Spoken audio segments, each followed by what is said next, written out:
In today's episode, I am going to sell you on why you should come to a retreat, especially here with me, and why one of my revitalization retreats can save you, transform you, and get you where you want to go.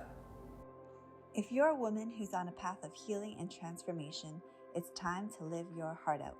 My name is Nancy Ma, and I'm a physiotherapist, a family woman, and a dreamer just like you. Join me each week as I share a way of living where you'll feel more alive, vibrant, and free.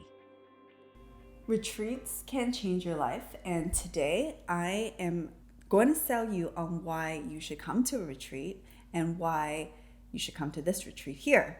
Retreats changed my life, and I remember very specifically in 2013 when I went on a retreat, and that changed my life so much that I knew that that's what I wanted to do, and I wanted to run my own retreats.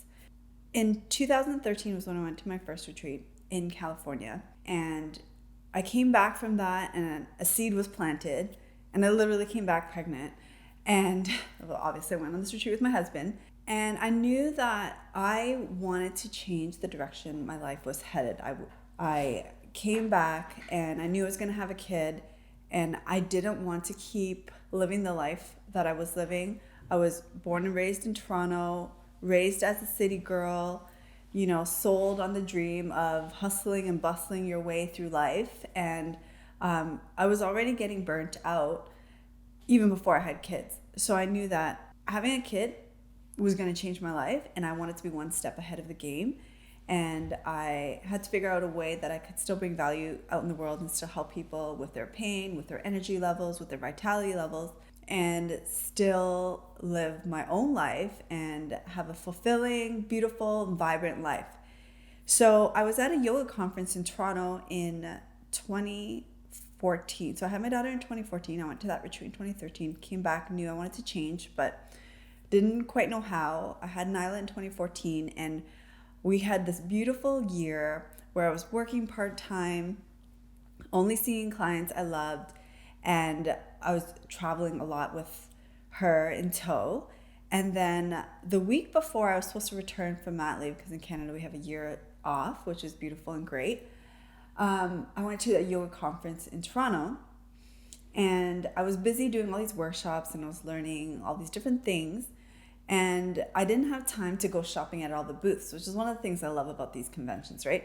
After the last workshop, I just went and grabbed pamphlets and flyers from each station or each booth, and when I got home that night, I started looking through them, and I saw this brochure for a yoga retreat for sale, and my heart was just so turned on in that moment. I was like, oh my gosh, this is my ticket. This is how I'm going to change my life and do all the things I wanted to do.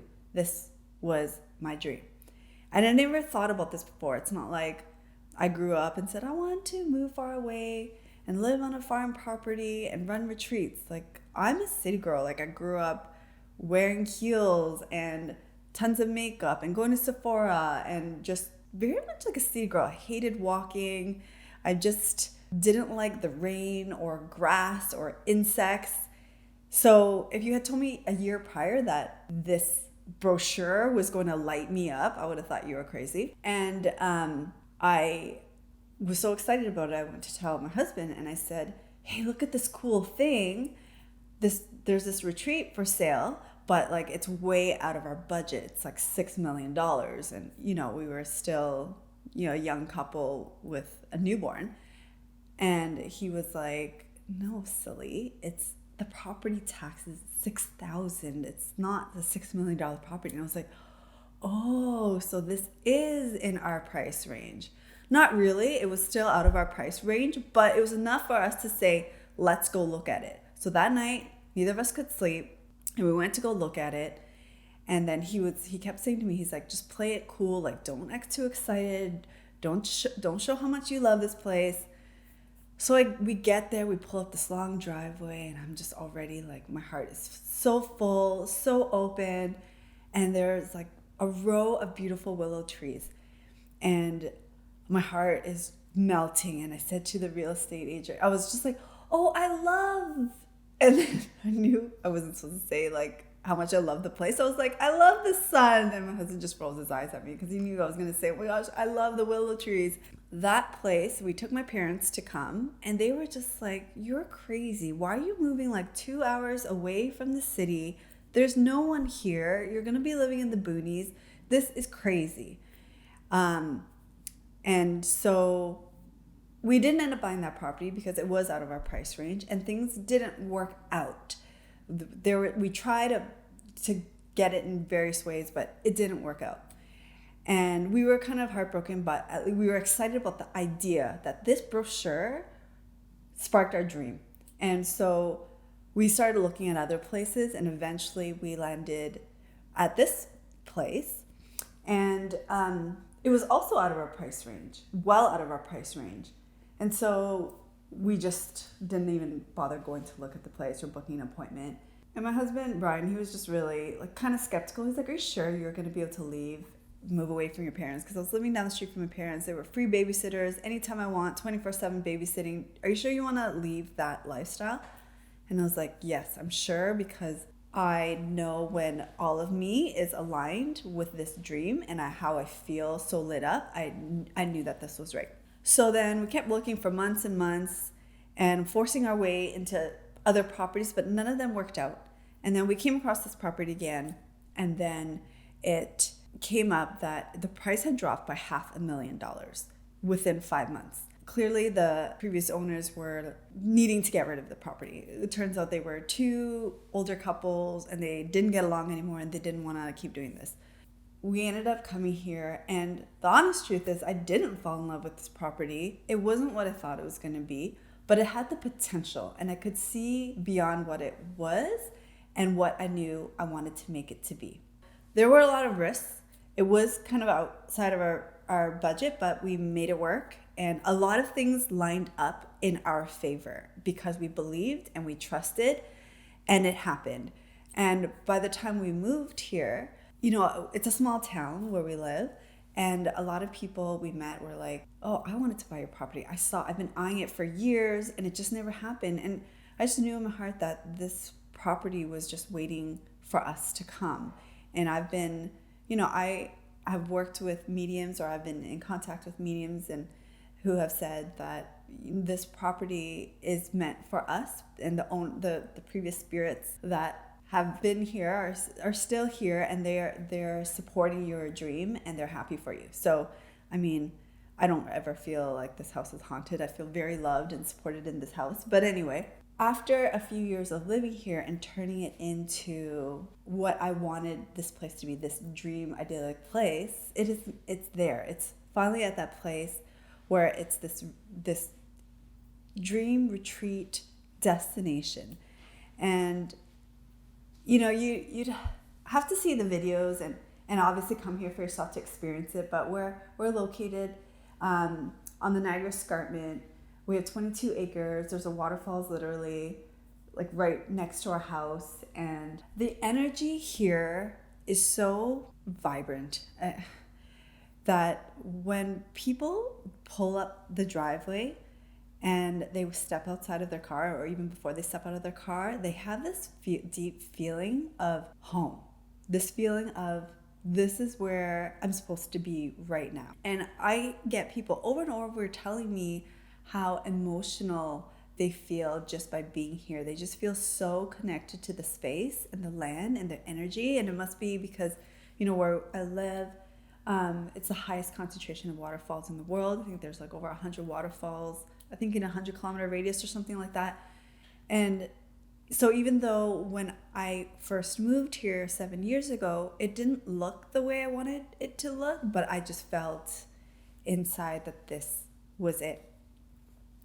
And so the reason this is the dream retreat experience is because of that feeling of feeling completely safe and connected to the earth. And this house here was built in the 1860s, and in this time, like almost 200 years, we are only the fourth owners to inhabit this home.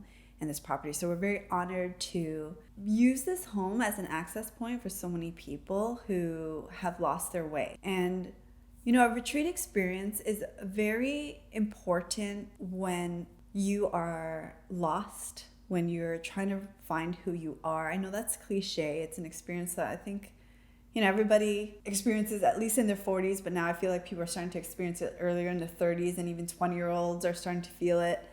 It's this experience of being lost and trying to figure things out, and somewhere along the way you get lost. And you go on a retreat to step back from your everyday life and get perspective, because when you're in it and you're going through the motion and you're spinning your wheels, you don't see very clearly. And going on a retreat is a way to get perspective. Like, this is probably the thing that I prescribe the most as a health practitioner, is to go on a vacation. When people are in pain and they have stress and anxiety, the number one thing I say is to go on vacation, because that's a word that people can understand. But even more important than a vacation, or how a retreat is different than a vacation, is that the whole purpose of this isn't to escape your life, it's to understand your life. It's to take a step back and say, what am I doing over there that isn't getting me where I want to go? You can't see that when you're in it, right? So you have to step away from that and go somewhere. I mean, you don't have to fly somewhere far away, or you can come here, as I said. But a vacation or a vacation is often you go somewhere to have fun or relax, and sometimes escape from a crazy lifestyle. But a retreat is, yes, you're removing yourself from your everyday grind, maybe your everyday relationships and workplace and environment, but you're going within. You're retreating and you're going within to find some answers. That is the first stage of a healing journey that when I work with my clients, the first thing we do is we take a step back and look at their life and say, okay, what were you doing here? So when I work with clients, we spend a good first month or first few sessions on really having a bird's eye view on what you're doing in your life. So whether that's what you're eating, what your thoughts are, what your moods are, your emotions, your movements, your relationships, your lifestyle, and really understanding where things might have gone awry. And, I did a previous episode on understanding pain, and that it's very important to do this process of journaling, especially guided journaling, so that you can see it. Because if you don't see it, you can't make changes. When you go through this really immersive experience of retreating, you gain so much perspective and you can gain so much clarity, because you have this heightened sense of awareness, of consciousness. In the yoga world, there's Sanskrit saying Sat Chit Ananda, and that means existence, consciousness, bliss. And this is something I hear a lot from clients is before they work with me is, I feel like I'm just existing. That is their reality. That's what they're perceiving in their life. They're just there. They're not really living or feeling vibrant and alive, and they're not dead either. They're just numb, going through the motions, kind of flatlining. And in order to flourish, in order to go from flatlining to flourishing, you have to have this awareness, this consciousness, because without it, no change can happen. It's almost as if the second you have this consciousness, things start shifting, even without making any changes, without making any active changes. When you have that awareness, when you can start seeing things clearly, your energy changes. And, this is a big reason why people get hurt and have low energy is they're going through the motions, and they don't have a sense of direction, and they're not going anywhere, and they feel listless or helpless, and so their energy levels decrease. And this is why going on a retreat is important, because when you have that consciousness, your energy shifts as well, and you can feel more hopeful. And you also feel a lot lighter, because when you understand things, it's like solving a problem and you have, a set of instructions. If you imagine opening up, I'm not really good at following instructions in general, but let's say like, I don't know, a Kia set or something, and there was no instructions, that would be really, really hard to do. So when you're doing a retreat or when you're going through a retreat experience, whether it's even in your home environment, you are journaling your way through your life and you're getting a perspective and you're reflecting on these things. And that's very important for you to, again, gain some clarity. Another thing to do or experience to have when you're on a retreat is to do a fast. Now, this can sound scary. Something we do on a retreat here, especially the longer retreats, is we do a 24-hour fast. And that can be scary for some people who've never been on a fast, but a fast is so important. Yeah, it is. So that you can have this better relationship with yourself, with your body, and with food. And if you go on a 24-hour fast, you're not going to die. And people are so scared of it because we've just been trained to think we have to eat breakfast, lunch, and dinner. If not, we're going to get moody, we're going to get lightheaded, or we're going to be hangry. And that's not true. Well, it can be true if that's how you're trained and that's what you believe. But fasting is important because you are removing often what's a distractor or a number or a numbing tool. We tend to eat out of habit or eat because we're distracted or eat emotionally rather than eating for nutrition and eating to sustain ourselves. Like, we don't need to actually eat 3 meals a day. So this experience of fasting, I can describe it to you, but you have to actually experience it to really know what it means. And that's just one of the things we do. And if you don't go on a retreat, it's to have in your journey of healing, growth, revitalization, that you have a retreat experience in your life, whether you're taking, a week, 2 weeks, 3 weeks, a month for yourself to really increase your level of awareness and start removing things from your life that are making it more chaotic. So in this phase, we also because we've done the journaling, we know what's important to us and what's not important to us, and we can start to declutter our life. And when you start to declutter, you're making space for yourself, you can see things more clearly in a way it's kind of fasting. So let's say you have a relationship that's very toxic or that it's causing you a lot of stresses. In this phase of retreating, you want to take some time away from that stimulant so that you can really understand that dynamic and see whether or not it's working for you, seeing what's going on with it that might not be working for you. So that's another thing we do, especially on the retreats. We also do a period where we're not talking, so a silent retreat. And it's not a 7-day retreat, but we do spend, a good half day, sometimes full day when we're not talking. And that also is a challenging experience for people because they can't imagine not talking, that you would feel so lonely or isolated, and that can be a very scary experience. And this was one of the reasons retreat experience is so powerful, is because you're not alone. You're doing it with others, and you're doing it with guidance and support. Another thing we do, we fast on, is our electronics. I know I'm not doing that right now here, but fasting just means like you're going without.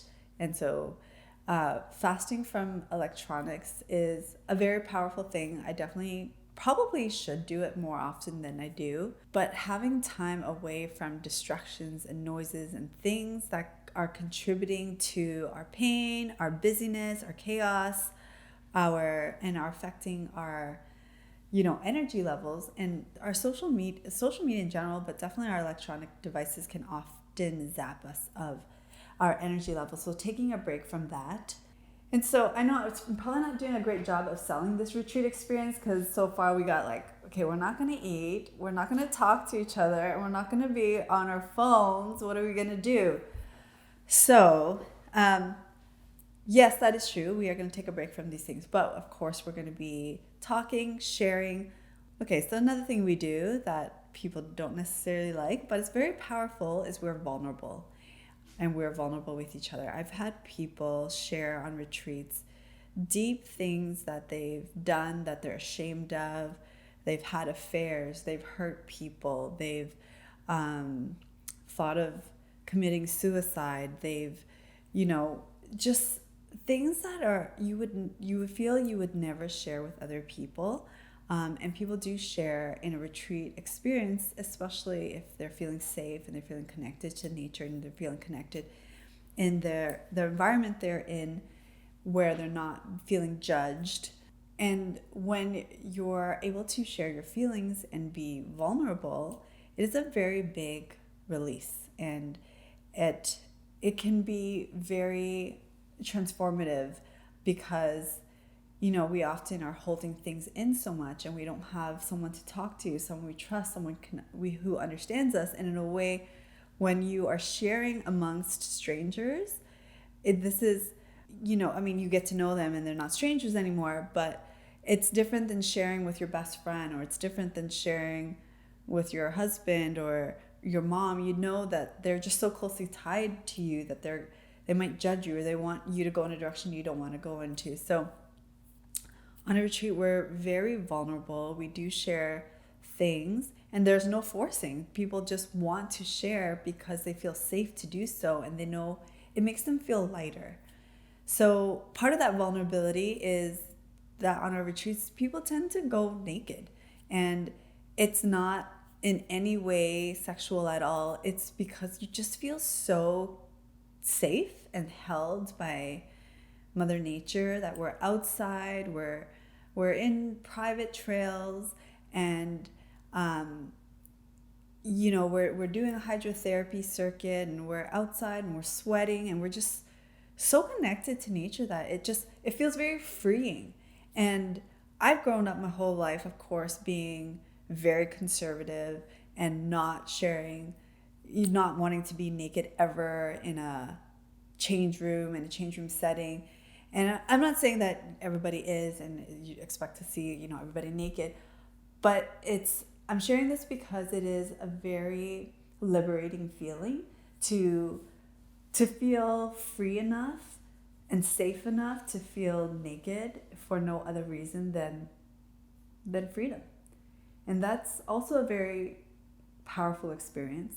Something else we do is we dance, and we do have fun, and we do let go, and we loosen up. And it's obvious why people would feel uncomfortable being naked in front of others. That might seem obvious, but dancing and singing, people get so nervous to do these things because you're doing it in front of a crowd, and in a normal environment, we don't let ourselves go enough, and we're so scared that we're holding on to all this tension. We're scared, what are they going to judge us? Then you think about high school dances, and guys are in the corner, and then the girls are like in groups, and like it's just awkward. And then when you're an adult, it just becomes increasingly more awkward, especially if it's been years since you've hit the clubs or been in the bar scene. I've had women cry to me and say thank you for holding space for such a beautiful experience, because dancing is a way that we can let go of our tensions. It's a form of self-expression. It's a form of connection when you're really feeling connected to the music or with nature.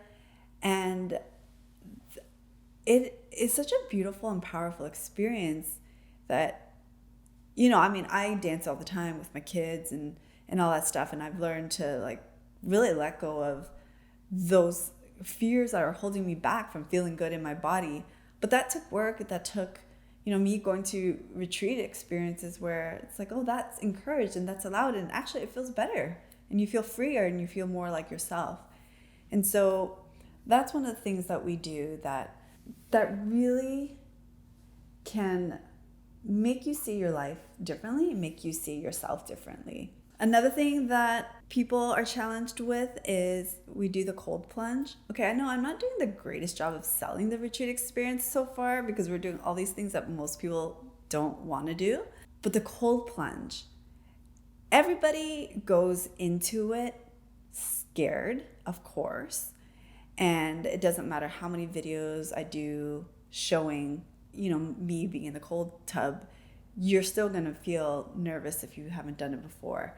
The cold tub is such a way to really go inside and challenge yourself and feel that you can do something that you previously didn't think you could do.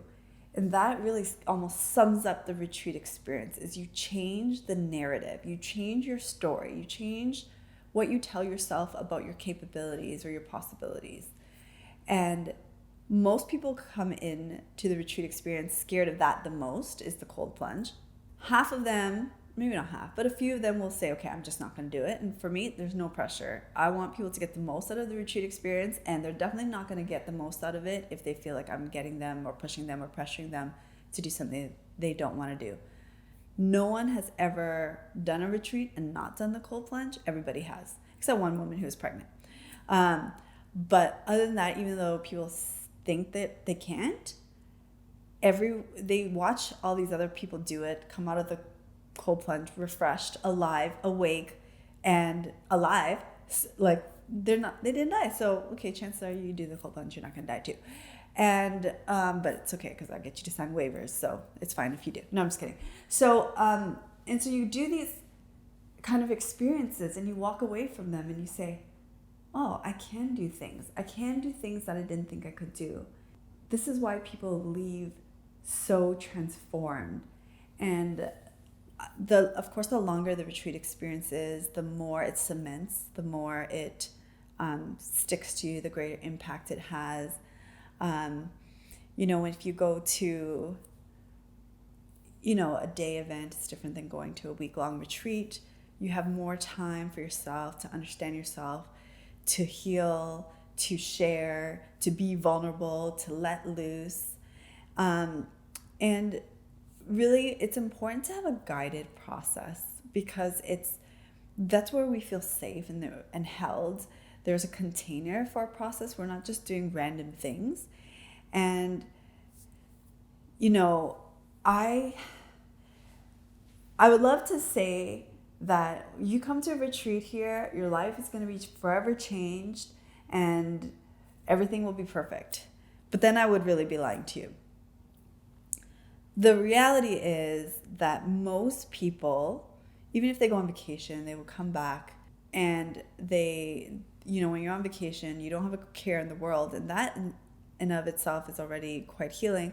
But you come back and you go back to your everyday life, nothing changes, and you go back to the way things were. And that's not different than a retreat, is that people leave here uplifted, excited, and unless you're going to continue to work on your journey with me, and I have a lot of clients that, they work with me, and then the retreat experience is part of their transformation and their journey. But if you're just coming to just a retreat, I'm not going to lie to you and say you come to a retreat and everything's going to be perfect. You have to actually continue the journey in your environment, because it's like rehab. Like, everybody leaves rehab sober. They wouldn't let you go unless you were. But then what happens is you go back to the environment that got you addicted in the first place. And all the triggers are the same. You're in the same home, same relationships, same maybe workspace, same stories in your head. And then in a way it's even more defeating, because you're like, damn, I already did the work. I thought I healed, but I didn't. I'm just the same. I didn't change. So it's important to have that experience, but still continue on your journey with support, because that can happen. All this to say is that if you are on a journey of healing, growth, revitalization, then consider coming to a retreat here. And I host these retreats for women who want to feel revitalized, who are seeking support in a safe environment where they can connect to nature, they can reach outside of their comfort zone, they can grow, and they can do the deep work to heal, and they get to reclaim their vitality and change their story that they have that of themselves, whatever the story is, whatever the narrative is that's keeping them the same, stuck, spinning their wheels. So I invite you to consider coming to a retreat here. Despite all the challenging things we're going to do, it is fun. It is super fun. And we have tons of laughs and tons of fun. And we do really incredible things. I'm not going to give them all away. And it doesn't hurt to just explore what it looks like for you. So you can book a call even and share what you're looking for, and we can walk you through if this retreat experience is right for you. So until then, have a wonderful, revitalized day, and I'll see you in the next episode. Remember to live your heart out.